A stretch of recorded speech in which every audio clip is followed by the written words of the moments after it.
नमस्कार दोस्तों, मैं अरमान जुल्फ़िकार एक बार फिर आपका इस चैनल पे स्वागत करता हूँ। काफ़ी दिनों के बाद मैं आया हूँ एग्ज़ाम के वजह से।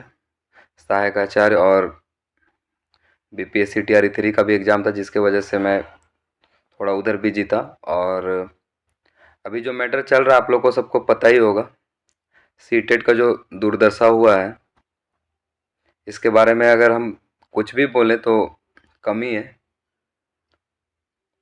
सीटेट के शुरुआत में ही पहला हियरिंग के बाद से ही मैंने इशारों में आप लोगों को बता दिया था, और व्हाट्सअप मैसेज चाहे जिस भी तरह से मैंने बताने का प्रयास किया था कि जो भी चल रहा है और जो रणनीति है वो सही से काम नहीं हो रहा है।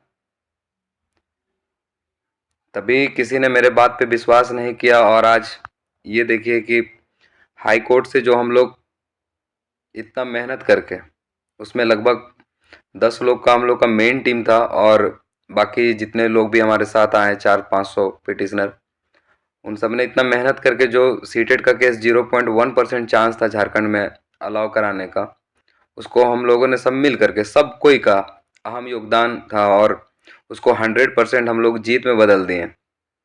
लेकिन आखिरकार सुप्रीम कोर्ट में ऐसा क्या हुआ कि जीता हुआ केस को भी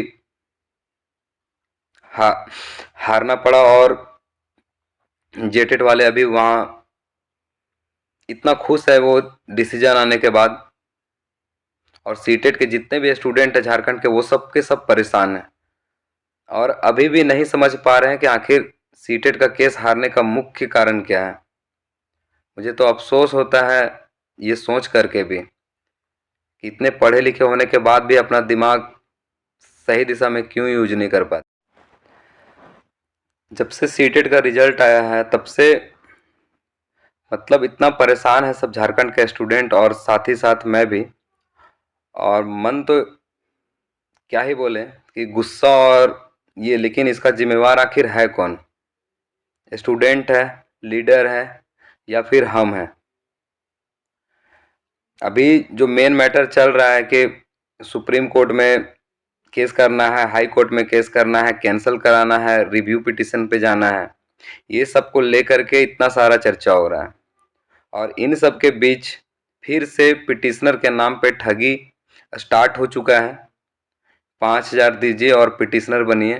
तो मैं तमाम झारखंड के वैसे अभ्यर्थियों को बताना चाहता हूँ कि जो इनोसेंट है और जिनको कुछ भी समझ में नहीं आता है, आप लोग सपोर्ट कीजिए, चाहे जिस किसी का भी सपोर्ट कीजिए, लेकिन सपोर्ट उसको कीजिए जो आपसे सच बोल करके बात करता है। अगर कोई पिटिशनर के नाम पे आपको डरा करके या आपको बेवकूफ़ बना करके पैसा मांगता है, तो समझ लीजिए कि आपका पैसा को सिर्फ और सिर्फ वो अपने पैकेट में डालेगा, जैसे कि अब तक किया गया है। सुप्रीम कोर्ट के मामले में भी यही हुआ कि पिटिशनर के नाम पे पैसा मांगते चला गया, और किसी को कोई पिटिशनर तो बना नहीं, और सिर्फ घर बैठे काम करना है। तो वैसे में केस तो लड़ा ही नहीं जाता है। और मुख्य रीज़न मैं उसी चीज़ को मानता हूँ कि जो रणनीति था सुप्रीम कोर्ट के मेन लीडरों का, वो किसी ने भी जेटेट के जो मेन पिटिशनर थे परिमल जी, और जो मेन लीडर बोलिएगा उसको, उन्होंने दिन भर रात भर रह करके काम किया और जेटेट को हारा हुआ केस जिता दिया। दुख इस बात का है, लेकिन लीडर तो वैसा ही होना चाहिए जो काम करे, घर बैठे नहीं। मेन मेरा कहने का मकसद ये है कि जो जीता हुआ केस, यानी कि हम लोग का जीता हुआ केस 3 साल का मेहनत कर कर और झारखंड हाई कोर्ट से हम लोग सब मिलजुल करके जीते, वो जीता हुआ केस को अपना निजी स्वार्थ के लिए और उसमें ढिलाई के वजह से सुप्रीम कोर्ट से जो केस ऑलरेडी हम लोग हार चुके हैं, और अभी भी कहना है मैक्सिमम का कि उन्हीं पे भरोसा किया जाए। जो जीता हुआ केस को हरा दे, अब हारा हुआ केस को उससे उम्मीद क्या रखें? तो ऐसी परिस्थिति में जब आनंद सर आगे आए हैं और कैंसिल करवाने को लेकर के उनके पास कुछ रणनीति है और वो इस चीज़ को बढ़ना चाहते हैं, तो अब प्रोपेगेंडा फैलाया जा रहा है आनंद सर और मेरे नाम पे, और ये बोला जा रहा है कि 2 ईयर बीएड में हम लोग लड़का लोग से 1-1 हज़ार रुपया लिए, और उसके बाद हम लोग उन लोगों को पैसा तो लौटाया, लेकिन 700-700 लौटाया, क्योंकि 300-300 रुपये रख लिया। तो मैं उन तमाम अभ्यर्थियों को बताना चाहता हूं कि जो इस प्रोपेगेंडा में फंस रहे हैं, जो इतना घिनौना हरकत है, ऐसा तो सोच भी नहीं सकते हैं कि ऐसा कोई सोच भी सकता है और इस तरह का किसी पे ब्लेम लगाएगा। वो 100 के 100 अभ्यर्थी जो मेरे साथ पिटिशनर बने थे 2 ईयर बीएड में, वो आज भी ग्रुप में है 100 के 100।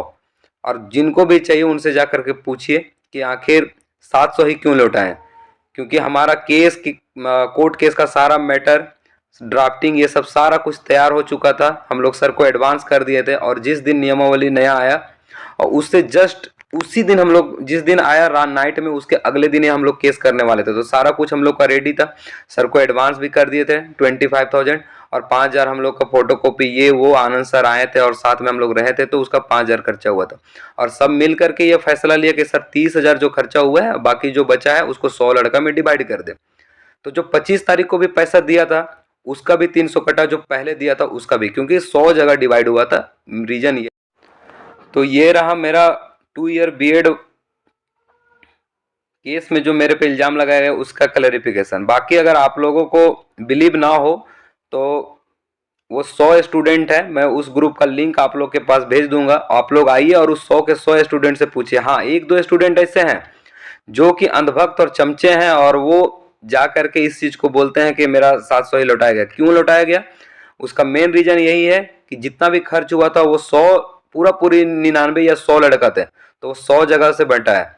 तो जिसके वजह से वो चाहे तो लास्ट डे दिया या पहले दिया, तो खर्च में सबका हम लोग मीटिंग करके उसमें निर्णय लिया गया था सबके द्वारा कि सभी को बराबर, मतलब कि खर्च जो भी हुआ है सबका बराबर किया जाए और जो बच जाता है वो 700 वापस किया जाए।